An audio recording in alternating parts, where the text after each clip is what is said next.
I'd like to show you two very different portraits of Nima.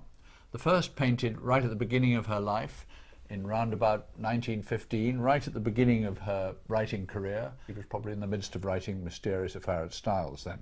Painted by Olive Snell, a society portrait which I think displays her as a very beautiful young woman of the time. And then over here we have a portrait by Oskar Kokoschka, painted in 1969 when she was nearly 80, the most distinctive part of which is the right hand over the edge of the chair. She had a very distinctive habit of bending her wrist over the side of a chair and tapping her fingers impatiently. This is a very distinctive expressionist portrait of which, to tell the truth, she felt a little bit frightened.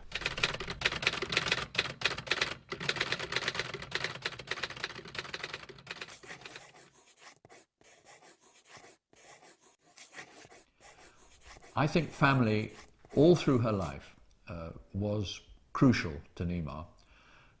It was, to start with, an idyllic beginning to her life, and then when her first husband left her and her mother died, she looked round desperately to find some way of recreating a family.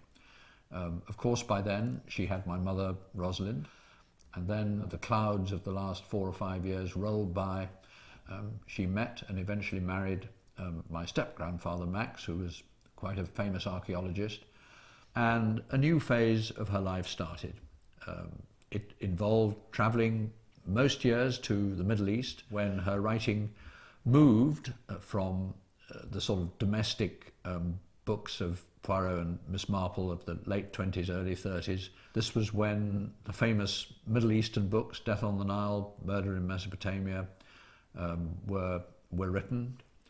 But all this was based around family. It was based around her relationship with her, if I can call him that, new husband, Max, who was very good for Nima. He was professional, he was calm, absolutely dedicated to his career, as she was. And together they lived a very happy life with Rosalind. And then in the late 1930s, early 1940s, my father hove into view, and my mother married him, and in 1943 I was born. So now we've a complete family, including me. But you should remember that Nima was never a public personality. She was a private person. And yeah, I think she really needed our protection, in particular my mother Rosalind's protection, in keeping her away from the sort of fame that would otherwise perhaps rather more naturally have accrued to her. Nima was always wholly averse to fame.